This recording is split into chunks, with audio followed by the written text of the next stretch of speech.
Subscribe कीजिए F study class channel को और बेल आइकन को दबाइए लेटेस्ट वीडियो सबसे पहले देखने के लिए।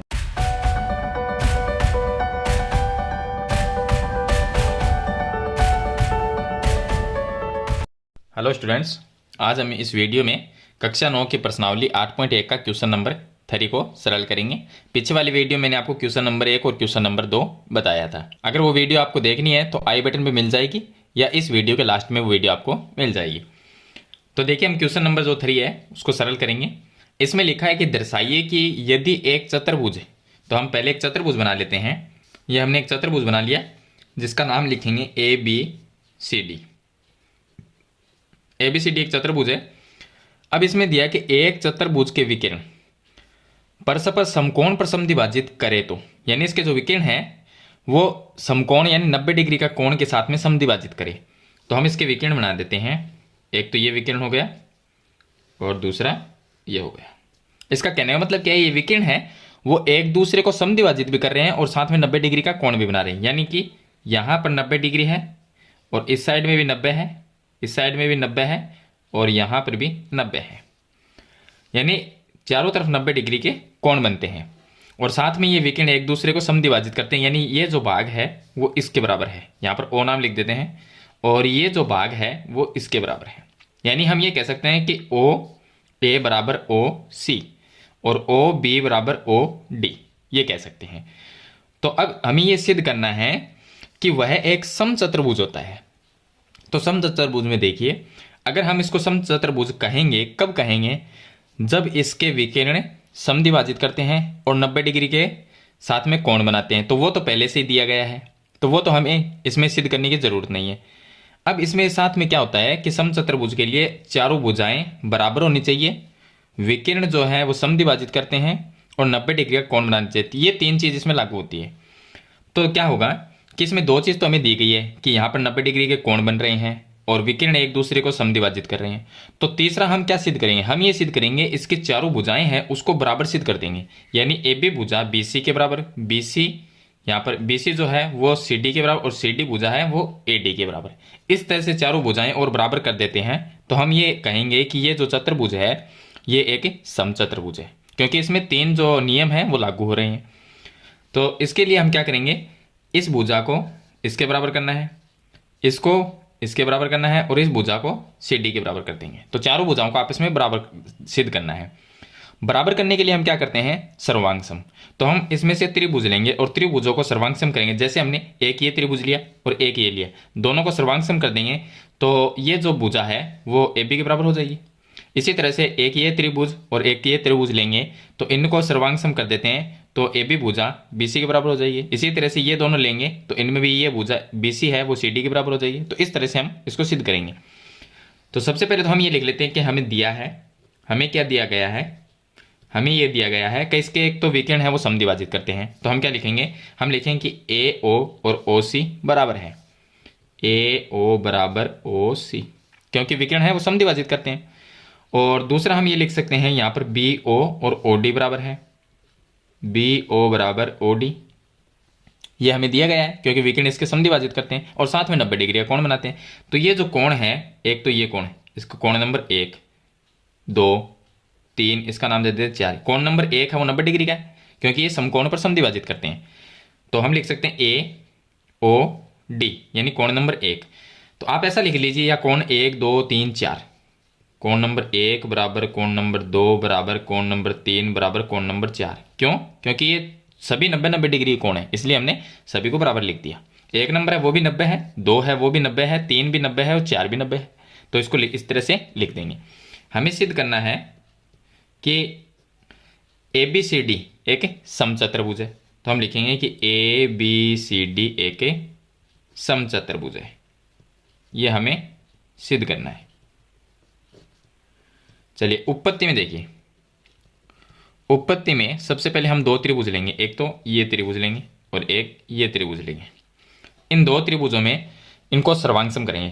तो इसका नाम तो लिख देंगे AOD, त्रिभुज AOD व इस त्रिभुज का नाम लिखेंगे AOB। तो ये होगा त्रिभुज AOB में।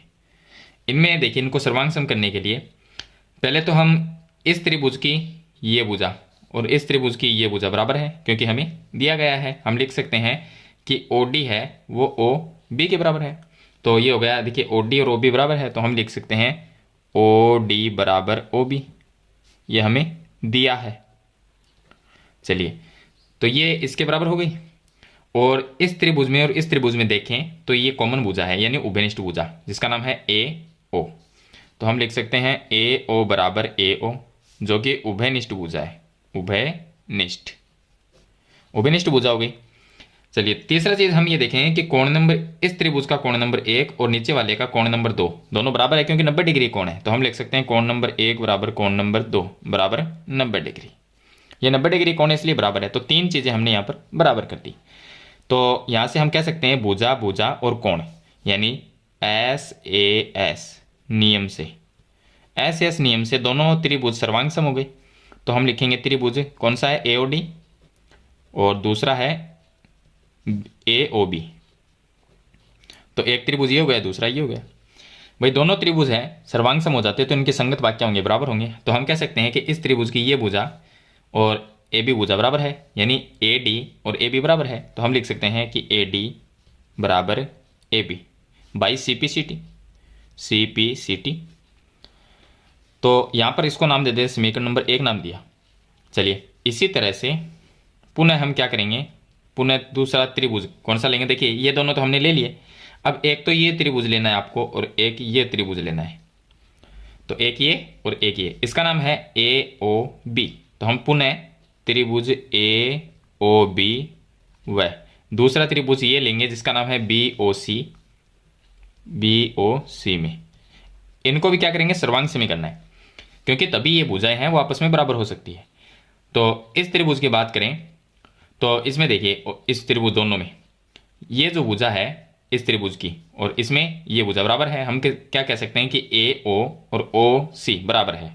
तो हम लिख सकते हैं ए ओ बराबर ओ सी, ये हमें दिया है। देखिए यहाँ पर ए ओ बराबर ओ सी। चलिए, ये दोनों क्या है, ये दोनों भुजाएं बराबर हो गई। ये जो भुजा है ये कॉमन है, जिसका नाम है बी ओ। तो हम लिख सकते हैं बी ओ बराबर बी ओ, उभयनिष्ठ भुजा, जिसको हम क्या कहेंगे, उभयनिष्ठ भुजा। ये उभयनिष्ठ भुजा हो गई। और तीसरा कोण नंबर 2 और कोण नंबर 3 बराबर है, क्योंकि 90 डिग्री कोण है। तो हम लिख सकते हैं कोण नंबर 2 बराबर कोण नंबर 3, ये क्या है, 90 डिग्री के कोण है। तो यहाँ पर भी दोनों त्रिभुज सर्वांग सम हो जाते हैं। तो त्रिभुज कौन से नियम से, नियम लगाएंगे इसमें। देखिए दो भुजा एक कोण है, तो एस ए एस नियम से, एस एस नियम से दोनों त्रिभुज सर्वांग सम हो गए। तो त्रिभुज ए ओ बी सर्वांग सम है त्रिभुज बी ओ सी। सर्वांग सम त्रिभुजों के संगत भाग क्या होंगे, बराबर होंगे। तो हम कह सकते हैं कि ए बी भुजा है वो बी सी भुजा के बराबर है। तो हम कह सकते हैं ए बी बराबर B C by C P C T. तो ये हो गया सी पी सी टी, इसको नाम दे देते हैं समीकरण नंबर 2। चलिए एक बार और लेंगे, एक बार क्या लेंगे, इस त्रिभुज को और एक बार इस त्रिभुज को, ये लेंगे। तो इसका नाम तो है बी ओ सी और ऊपर वाले का नाम है सी ओ डी, ये दो त्रिभुज लेंगे। तो हम क्या लिखेंगे, पुनः त्रिभुज, एक तो हो गया बी ओ सी व त्रिभुज सी ओ डी में, यानी कि एक ये त्रिभुज लेना है और एक ये। हमने कैसे कैसे लिए, एक ये लिया पहले, फिर एक ये त्रिभुज और एक ये त्रिभुज लिया, फिर ये त्रिभुज और ये त्रिभुज लेंगे। तो इतना ही आपको लेना है। अब इन दोनों त्रिभुज में हमने लिया है, इनमें देखिए क्या है। इस त्रिभुज की बात करें तो ये भुजा जिसका नाम है बी ओ और ऊपर वाले की ओ डी बराबर है, क्योंकि भाई विकर्ण है वो समद्विभाजित कर रहे हैं। तो बी ओ और ओ डी बराबर लिख सकते हैं। हम क्या लिखेंगे, बी ओ बराबर ओ डी, ये हमें दिया है। चलिए दूसरा देखिए, इन दोनों त्रिभुज के अंदर ये कॉमन भुजा है उभयनिष्ठ भुजा, जिसका नाम क्या है, ओ सी। तो हम लिख सकते हैं ओ सी बराबर ओ सी, क्योंकि उभयनिष्ठ भुजा है, उभयनिष्ठ भुजा। तो ये भी हो गया। और तीसरा चीज़ ये लिख देंगे, कोण नंबर 3 और 4 90 डिग्री के हैं। कोण नंबर 3 और कोण नंबर 4 दोनों बराबर है, क्यों, क्योंकि दोनों ही 90 डिग्री के कोण हैं। तो भुजा भुजा कोण, तो हम लिख सकते हैं एस ए एस नियम से, एस ए एस नियम से दोनों त्रिभुज क्या हो जाते हैं, सर्वांग सम। तो त्रिभुज BOC सर्वांग सम है त्रिभुज COD के, और सर्वांग सम त्रिभुज के संगत भाग बराबर होंगे। तो ये दोनों अगर सर्वांग सम है तो ये भुजा इसके बराबर है, यानी हम कह सकते हैं BC और CD बराबर होगी। तो BC बराबर होगी CD बाई CPCT। हिंदी में लिखना चाहो तो लिख सकते हो कि सर्वांग सम त्रिभुजों के संगत भाग है। चलिए इसको नाम देते हैं समीकरण नंबर 3। हमने क्या देखा कि समीकरण 1, 2 और 3 से हम क्या लिखेंगे कि समीकरण 1, 2 और 3 से, समीकरण 1 और 2, 3 से क्या हुआ कि समीकरण 1 में AB AD के बराबर है और समीकरण 2 में AB BC के बराबर है। तो देखिए हम कह सकते हैं, पहले आप ये लिख लीजिए कि AB और BC क्या है बराबर।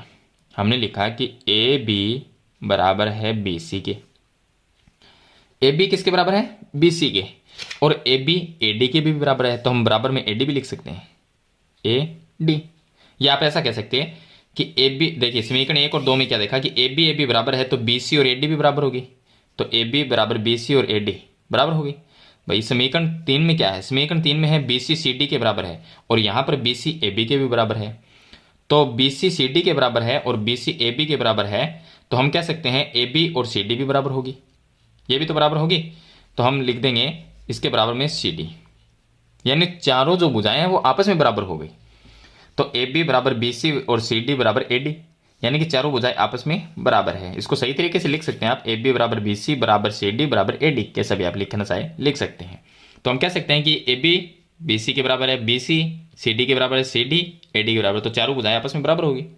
अब चारों भुजाएं बराबर है आपस में, तो हम कह सकते हैं कि इसके सभी नियम इसमें काम कर रहे हैं, यानी लागू हो रहे हैं। विकर्ण पहले से ही समकोण पर समद्विभाजित करते हैं और चारों भुजाएं आपस में बराबर हो जाती है, तो वो चतुर्भुज क्या कहलाता है, एक समचतुर्भुज कहलाता है। तो हम लिख सकते हैं अतः ABCD एक समचतुर्भुज है, समचतुर्भुज है। तो ये इसका आंसर हो जाएगा, यानी तीसरी। तो इस तरह से आपको ये सरल करना है। चलिए इसके बाद में इसका क्वेश्चन नंबर 4 है, वो भी इसी के साथ में सरल कर लेते हैं। तो चलिए अब शुरू करते हैं प्रश्न नंबर इसका 4। तो वीडियो को आप लाइक कर दीजिए और चैनल को सब्सक्राइब कर लीजिए। तो देखिए इसने क्या कहा कि दर्शाइए कि एक वर्ग, यानी वर्ग तो हमें दिया ही गया है। अब वर्ग में खास बातें क्या होती है, हम कह सकते हैं कि वर्ग की चारों भुजाएं बराबर है, यानी ये भुजा इसके बराबर है और ये इसके बराबर है और ये इसके बराबर है, यानी AB बराबर BC, BC CD बराबर CD AD के बराबर, यानी चारों भुजाएं आपस में बराबर है। तो ये तो हमें दिया ही गया है, वर्ग तो दिया गया है। अब इसने कहा है कि वर्ग के जो विकिरण होते हैं वो बराबर होते हैं। ये हमें सिद्ध करना है कि विकिरण बराबर होते हैं, परस्पर समकोण पर समद्विभाजित करते हैं। जो इसके विकिरण है, पहले तो हमें ये सिद्ध करना है कि इसके विकिरण बराबर होते हैं। तो वर्ग हमें दिया गया है, तो हम क्या लिख सकते हैं, सबसे पहले हम लिखेंगे कि हमें दिया है, क्या दिया है कि ABCD एक वर्ग है। अब ABCD एक वर्ग है, तो वर्ग में चारों भुजाएं बराबर होती है, तो हमने क्या लिखेंगे कि AB और BC बराबर है, AB बराबर BC बराबर CD बराबर AD, यानी कि चारों भुजाएं आपस में बराबर होगी। वर्ग की चारों भुजाएं बराबर होती है और वर्ग के जो कोण है, प्रत्येक कोण 90 डिग्री का होता है। आपको पता है कि वर्ग का जो प्रत्येक कोण है 90 डिग्री, यानी कोण A, कोण B, कोण C, कोण D 90 डिग्री के। तो हम क्या लिखेंगे, कोण A बराबर कोण B बराबर कोण C बराबर कोण D बराबर 90 डिग्री, यानी कोण A भी 90 है, B भी 90 है, C भी 90 और D भी 90 है। तो सभी प्रत्येक कोण 90 डिग्री के होते हैं। चलिए अब इसने कहा है वर्ग के विकिरण को बराबर हमें सिद्ध करना है। तो चलिए हम विकिरण बना लेते हैं इसमें, कि एक तो ये विकिरण हो गया और दूसरा हो गया BD। इन विकिरणों को हमें बराबर दिखाना है, सिद्ध करना है कि ये बराबर होते हैं दोनों। तो भाई बराबर के लिए सर्वांग सम हमें करना होगा। सर्वांग सम किसको करेंगे, पहले तो ये देखेंगे कि AC विकिरण कौन से त्रिभुज में आता है। तो AC विकिरण की बात करूं मैं, ये AC, तो ये आता है इस त्रिभुज में, और BD विकिरण कौन से त्रिभुज में आता है, इस त्रिभुज में, ये हो गया BD विकिरण इसमें आएगा। तो ये दो त्रिभुज लेके और दोनों को सर्वांग सम करेंगे तो विकिरण क्या हो जाएंगे, बराबर हो जाएंगे, क्योंकि सर्वांग सम त्रिभुज के संगत भाग बराबर होंगे, तो ये दोनों बराबर हो जाएंगे वहां से।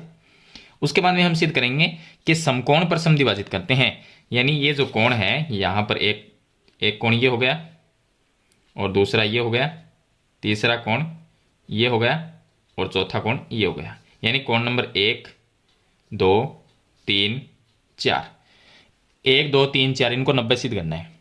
तो हम क्या करेंगे, चलिए उसके बाद में करते हैं। पहले हमें यहाँ पर चलिए सिद्ध करना है। सिद्ध क्या करना है, एक तो सिद्ध करना है विकिरण AC और BD बराबर, AC बराबर BD, दोनों विकिरण बराबर सिद्ध करने हैं। और कोण नंबर 1 2 3 4, कोण नंबर 1 बराबर कोण नंबर 2 बराबर कोण नंबर 3 बराबर कोण नंबर 4, इनको 90 डिग्री सिद्ध करना है। यानी कोण 1 है वो भी 90 करना है, 2 90, 3 90 और 4 90। चलिए तो पहले हम दो त्रिभुज लेके इनके विकर्ण को बराबर करते हैं। तो हम कैसे त्रिभुज लेंगे, एक तो त्रिभुज हम ये लेंगे BAD और दूसरा लेंगे ABC, ये त्रिभुज लेंगे जिसके अंदर विकर्ण आ जाते हैं। तो BAD में ये विकर्ण आ गया, तो एक तो लेंगे उपपत्ति में त्रिभुज BAD, वह दूसरा त्रिभुज जिसमें AC विकर्ण आ जाए। इसमें देखिए BD विकर्ण आ गया, BD नाम आ रहा है ना, इसका मतलब है BD विकर्ण इसमें आ गया। और AC विकर्ण इस त्रिभुज में आता है, इसका नाम है ABC, तो त्रिभुज ABC में अब इसमें AC नाम आ रहा है, तो इसका मतलब AC विकर्ण आ गया इसमें। दोनों त्रिभुज को सर्वांग सम कर देंगे तो विकर्ण बराबर हो जाएंगे। तो चलिए सर्वांग सम कैसे करेंगे, यह देखिए इस त्रिभुज की बात करें BAD, अगर मैं इस चित्र को अलग बनाऊं तो देखिए कुछ इस तरह का बनेगा। तो देखिए मैं चित्र को अलग बनाता हूं, तो एक तो हमारे पास में ये इस तरह से बनेगा और दूसरा ये इस तरह से बनेगा। तो ये दो त्रिभुज लिए हैं हमने जिसमें ये AB है और इसमें भी AB नाम आएगा और यहाँ पर D है और ये C है। तो देखिए ये तो ये वर्ग की भुजा है और ये भी भुजा है, तो ये तो इसके बराबर हो गई, ये भुजा इसके बराबर है। यहाँ पर भी सिंगल लाइन ही कर देते हैं क्योंकि वर्ग की चारों भुजाएं बराबर होती है। तो ये भुजा इसके बराबर और AB भुजा AB के बराबर, ये तो कॉमन ही है कि दोनों में आ रही है। और साथ में ये कोण 90 है और इसका कोण भी 90 है, तो ये 90 डिग्री है और ये भी 90 डिग्री। तो तीन चीज़ें हम यहाँ से बराबर कर सकते हैं। तो इसमें से ये दो त्रिभुज मैंने ले लिए। तो भाई मैं कह सकता हूँ कि इधर वाले त्रिभुज में BAD में ये भुजा इसके बराबर है, यानी ये भुजा इसके बराबर है। तो लिख सकते हैं हम, क्या लिख सकते हैं, इसका नाम है AD भुजा, AD किसके बराबर है, ये AD बराबर है BC के, BC के बराबर है वर्ग की भुजाएं, वर्ग की भुजाएं, इसलिए बराबर है। चलिए दूसरा मैं ये कह सकता हूं कि इसके अंदर ये जो भुजा है AB, ये कॉमन भुजा है, क्योंकि अगर BAD त्रिभुज लेंगे तो भी AB आएगी और ABC त्रिभुज लेंगे तो भी AB आएगी। तो AB क्या है, कॉमन है, AB बराबर AB, जो कि उभयनिष्ठ भुजा है, उभयनिष्ठ भुजा ये आ गई। देखिए इसमें देखिए ये AB इसमें भी है और AB इसमें भी है, त्रिभुज अलग अलग है लेकिन दोनों में कॉमन भुजा है AB, क्योंकि AB दोनों का आधार है।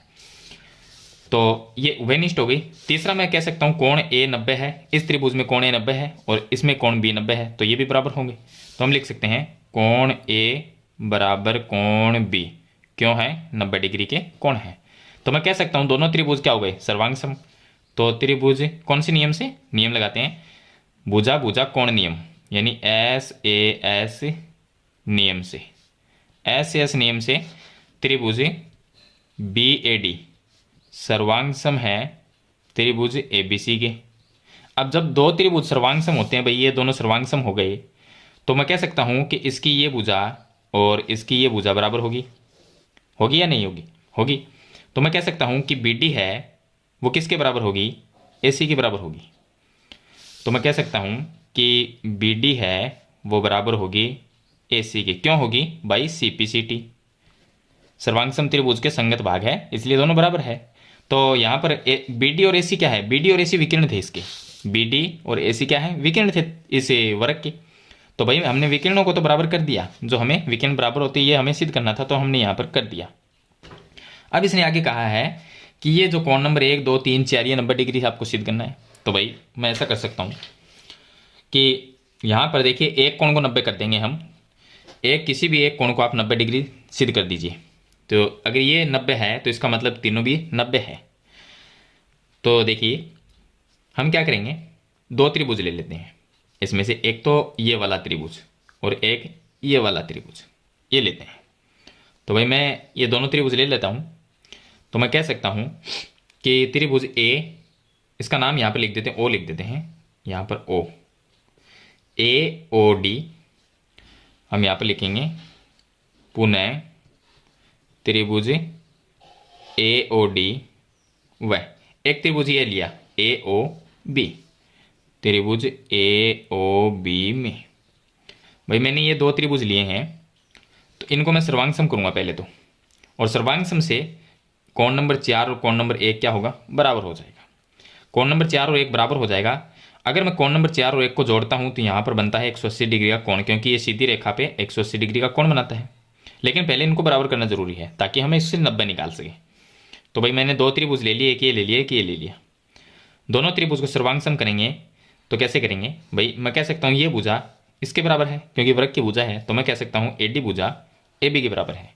तो ये हो गई AD बराबर AB। कारण क्या लिखोगे, वर्ग की भुजाएं, वर्ग की भुजाएं इसलिए बराबर है। फिर देखिए दोनों त्रिभुज के अंदर इसमें और इसमें ये कॉमन भुजा है, ये कॉमन भुजा है जिसका नाम क्या है AO। तो हम लिख सकते हैं AO बराबर AO, उभयनिष्ठ भुजा। तो ये भाई उभयनिष्ठ भुजा हो गई इसकी, तो दोनों में बराबर होगी। अब इन दोनों त्रिभुज में बात करें तो देखिए मैं कह सकता हूं कि ये जो है विकिरण वो बराबर होंगे। क्यों होंगे भाई, वर्ग में ये एक नियम है कि वर्ग के जो विकिरण है वो यहाँ पर 90 डिग्री के तो कोण बनाते हैं, साथ में समद्विभाजित करते हैं। तो मैं कह सकता हूँ कि वर्ग के जो विकिरण है वो एक दूसरे को बराबर भागों में काटते हैं। तो मैं कह सकता हूँ कि ये भुजा OD किसके बराबर है, OB के बराबर है। तो मैं लिख सकता हूँ OD बराबर किसके है, OB। तो कारण क्या लिखो, कारण ये लिखोगे वर्ग के विकिरण समद्विभाजित करते हैं, वर्ग के विकिरण समद्विभाजित करते हैं। ये इसका आपको कारण लिखना है। तो यहां से ये दोनों त्रिभुज सर्वांग सम होते हैं। क्यों, भुजा भुजा भुजा, यानी कि ट्रिपल S नियम हो गया। क्या हो गया, S नियम से त्रिभुज AOD और त्रिभुज AOB सर्वांग सम हो गए। तो त्रिभुज AOD सर्वांग सम है त्रिभुज AOB के, और सर्वांग सम त्रिभुज के संगत भाग क्या होंगे, बराबर होंगे। तो भाई मैं कह सकता हूँ ये दोनों जो त्रिभुज है इनका ये कोण 4 नंबर और नीचे वाले का कोण नंबर 1 बराबर होगा। तो मैं कह सकता हूँ कोण नंबर 4 और कोण नंबर 1 बराबर होगा बाई CPCT। CPCT से क्या हो गए, दोनों बराबर हो गए। लेकिन अगर मैं कोण नंबर 4 और कोण नंबर 1 को जोड़ता हूं तो ये क्या है, एक सीधी सरल रेखा जिसका नाम है DB। ये D है और ये B है, इस पे ये पूरा कोण बनता है 180 डिग्री का।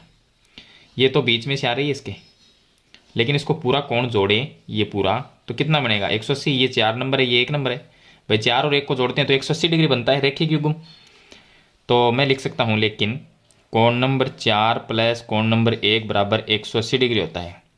क्यों, क्योंकि ये रेखिक युग्म अभिग्रहित से, रेखिक युग्म, तो इससे बना 180 डिग्री बनता है। लेकिन 4 नंबर और 1 नंबर क्या है, बराबर है। तो इसको नाम दे देते हैं समीकरण नंबर 1, नाम लिख देते हैं यहाँ पर समीकरण नंबर 1। तो भाई मैं यहाँ पर चेंज कर सकता हूँ कि 4 नंबर की जगह 1 लिख सकता हूँ, 1 की जगह 4 लिख सकता हूँ। तो मैं यहाँ पर लिखूंगा कि समीकरण 1 से मैंने क्या किया कि 4 को चेंज कर दिया, 4 की जगह मैं 1 लिख सकता हूँ और 1 को 1 ही रहने देता हूँ। तो 4 की जगह मैंने 1 लिख दिया, तो कोण नंबर 1 प्लस आगे कोण नंबर 1 है उसको 1 ही रखेंगे बराबर 180 डिग्री। आप किसी को भी चेंज कर लीजिए, 4 को 4 रखिए या 1 की जगह भी 4 लिख लीजिए, दोनों सेम करिए।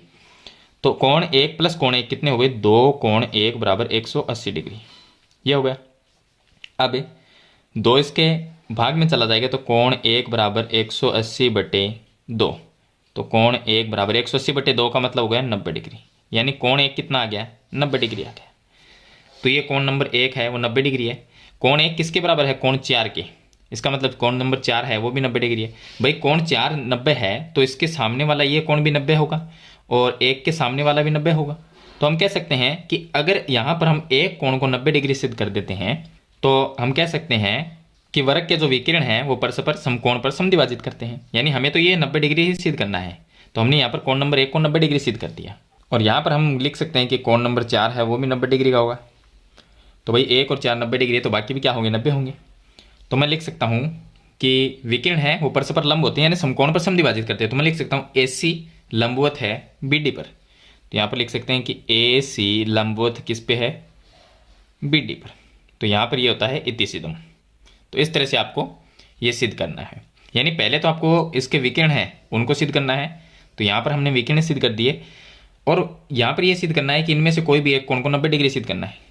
तो भाई मैंने कोण नंबर 1 को 90 डिग्री सिद्ध कर दिया और कोण नंबर 1 और 4 को हमने बराबर किया था, तो कोण नंबर 4 भी क्या हो गया, 90 डिग्री हो गया। और बाकी भी क्या हो गए, अगर 1 नंबर 90 है तो सामने वाला भी क्या होगा, 90 होगा। 4 नंबर 90 है तो 2 भी क्या होगा, 90 होगा। तो भाई यहाँ से हम कह सकते हैं कि चारों ये जो विकिरण है इसके वर्ग के वो क्या करते हैं, परस्पर समकोण पर समद्विभाजित करते हैं। तो हम लिख सकते हैं कि AC जो विकिरण है वो BD पर लंबवत है। AC और BD आपस में क्या है, लंबवत, यानी समकोण पर समद्विभाजित करते हैं। तो इस तरह से आपको ये सिद्ध करना है। तो ये होगा इसका क्वेश्चन नंबर 4। तो इस वीडियो में मैंने आपको 2 क्वेश्चन बताए हैं। वीडियो अच्छी लगी तो लाइक और शेयर जरूर कर देना और इस चैनल पर नए हैं तो सब्सक्राइब करना, साथ में बेल आइकन का बटन जरूर दबाना।